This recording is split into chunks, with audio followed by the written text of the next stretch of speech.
This is like fall in a bowl.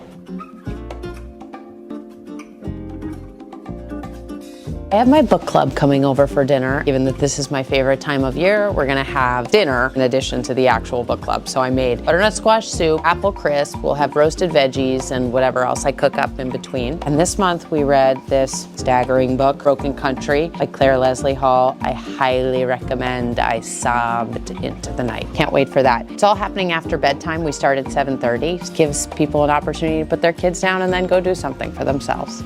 I'm going to show you the easiest way to roast one of my favorite vegetables, the butternut squash. I got these squash in my CSA, which is about to end this week. They, to me, are just like the heart of fall, and I love cooking in fall more than any time else. So I'm going to show you a way that doesn't involve super complicated cutting and cubing that will almost guarantee that you lose a finger. Involves simply roasting it cut in half. I'm a Libra, so obviously I love fall. When I first got into cooking when I was, say, late middle school, I found a recipe for butternut squash soup with curry at the time, very early 2000s, that I made over and over again and tried to perfect. This is a bit of a riff on that. It really takes me back to that time. You wanna lay down your butternut squash and chop off the ends. Use your sharpest knife. Ideally nice and flat so he can stand up. Okay, now I'm gonna go right on down through the middle. If I'm lucky, it's fairly even. 2 halves. All I wanna do is scoop this out into my garbage bowl. I used to watch Rachel Ray. She invented the garbage bowl, but I actually think it's brilliant. Basically, it's a compost bowl on the side. I'm gonna do the same thing with acorn squash. Oh, these are delicata. Whoops. This is a squash soup. You can treat it all the same. You can roast and eat the rind on these, unlike the butternut squash, which is really too tough. If we're gonna make a soup, we just want that sweet flesh, so I'm gonna do the exact same thing. Got them in half. Voila, and scoop out the seeds. Seed scooping, much like pumpkins, is a great kid activity. I like a fork or a spoon, super simple for removing seeds. Take it up, out they go. This is probably the most laborious part of this. But if you are slightly OCD like myself, you will find it very satisfying, every last seed. I have my oven on at 450 on a convection roast. All convection means is there's a fan going, so there's more air. Fun fact, roasting is higher temps, baking is lower temps. Who knew? This is preheating, and all I wanna do is take my squash, put it on the sheet pan, olive oil, salt, pepper, and a little bit of seasoning. You may be thinking, oh, why wouldn't I buy the roasted pre-cut butternut squash? Wait do you see how easy this is. Here we are.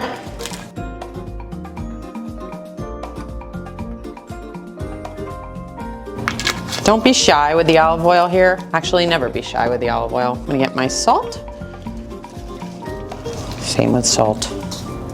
Pro tip / little secret, in a restaurant kitchen, they often salt at every step. The seasoning that really is the classic squash soup seasoning is curry. That's very early 2000s. I'm actually gonna use Goan masala. It's got turmeric, black pepper, cumin, cinnamon, ginger, cloves. The flavor profile of fall plus a little bit of curry style flavor from the turmeric. I'm just gonna give it a little, get these going. The black pepper's in there, so I don't need an extra grind of black pepper. You're done, literally, with the prep. In she goes. See ya. These are Food 52 52, their in-house brand. I used to work there back in the day. I don't know why I felt the need to wear such intense mitts, but I'm going to because I'm taking the butternut squash out of a 500-degree oven. Oh, I mean, honestly, you could serve it right like this with toasted walnuts and feta and some pomegranates on top and it would be delicious. I'm gonna show you how to turn this into a soup. I took a little cut into it earlier just to check and then I threw them back in for a bit. Behold the easiest way to handle butternut squash. What I'm gonna do now is scoop and dump my butternut squash into this soup pot. I'm gonna add broth. It's gonna simmer all together and then we're gonna immersion blend it. If you can roast it, you can soup it.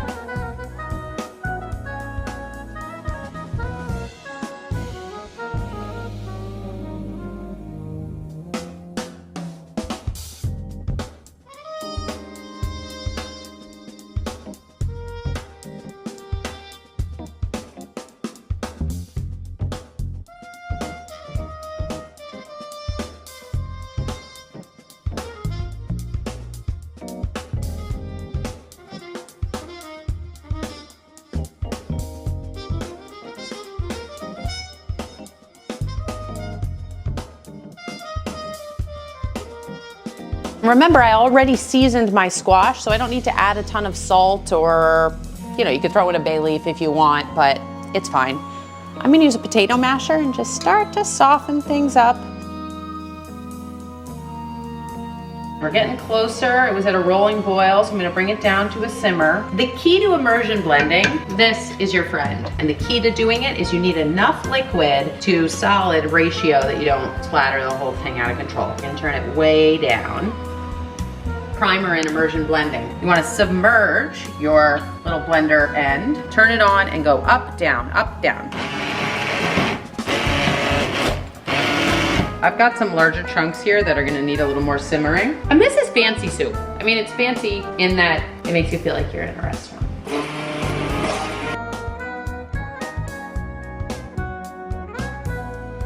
Notice how there's no cream in this soup? If you roast, you get this super rich flesh. That means you actually don't even have to add milk or cream or flour. I didn't even make a roux.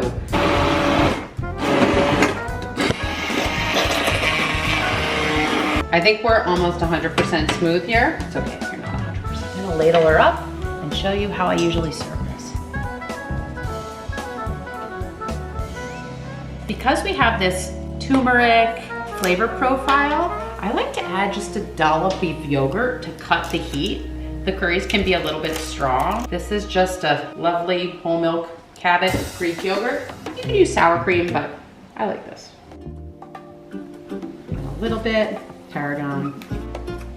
There you go, curried butternut squash soup. I have a ton of apples because my daughter went apple picking and 'tis the season. In the spirit of roasting and baking, now we're in the bake category, I'm gonna make the world's simplest apple crisp. You can follow a really strict recipe for fruit crisps. To be honest, it's a really simple technique. It's fruit, a little sugar and lemon juice, and a nice crisp topping, which could honestly be a granola you make in advance. I'm gonna make one with butter, gluten-free oats, brown sugar, cinnamon. Quick apple primer. When you're baking, you often wanna use a green apple. They're tart, and so it brings out the counterbalance to the sugar in the baked good. I have the cutest little Macintosh here. This guy, he's softer. He will fall apart really fast. And then the Macoun, which is, in this region, the beloved, crispy, perfect picking and eating apple. And I think what you wanna do for this crisp is just use a blend of whatever you have. You are probably all wondering how many apples. 1, 2, 3, 4, 5, 6, 7, 8. Let's say an apple per person.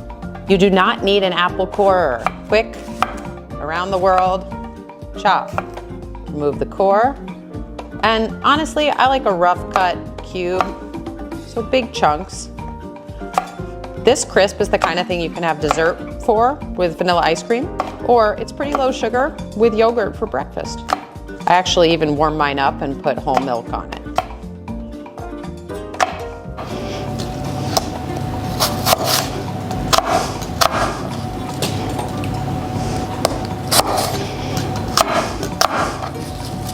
Now for crisp assembly. Do not overthink this. It really is this simple. I'm gonna take a lemon, use the juice of the lemon to brighten things up. 1 lemon.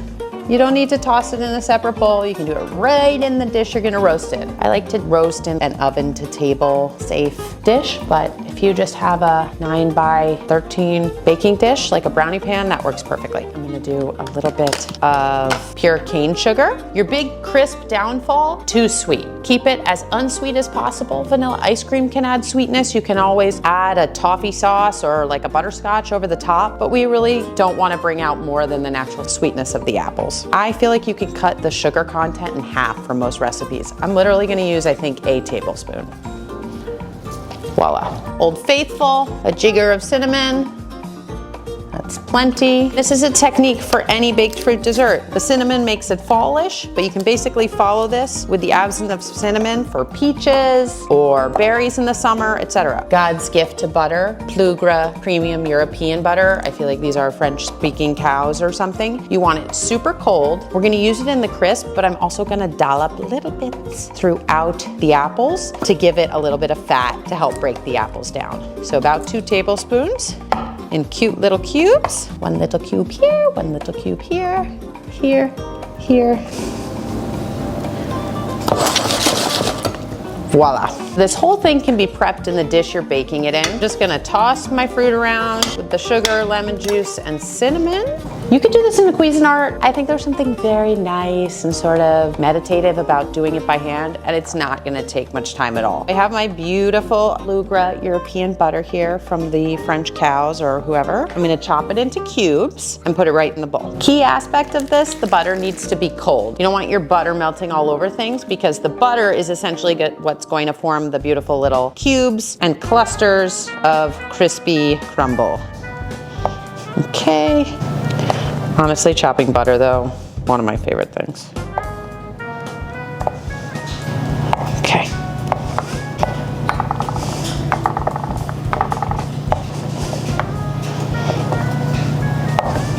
In the bowl these babies go. Butter ready. Now I've got my gluten-free, old-fashioned rolled oats. A lot of people ask about measurements. Just look at the bag and look at your dish. And we're gonna eyeball this a little bit, but I'm guessing this is about 2 cups, okay? You want enough to cover your crisp. This you don't want to skimp on. This is just dark brown sugar. Dark brown sugar has molasses in it, and the molasses gives it that really caramelly flavor. So I'm gonna do what you would call about a scant 1/4 cup. I know you're probably like, Francesca, how do you know? Oh, I know. This is called a pastry cutter. It's used for making pie dough where you cut butter into flour. This is a really good kid activity or just generally a nice break from your technological life, doing something manual. You want to do this for a minute. You might have to scrape it off a bit. That's normal. Once you've got the butter going, do not be afraid, use your hands. Obviously you should have washed them, which I just did. Just go ahead and squeeze it all together. You're going for sort of oaty, buttery, sugary, cinnamony clumps. Obviously the proof is in the pudding. I'm just gonna go right onto this and hope for the best. No 2 crisps are alike, and that's fine.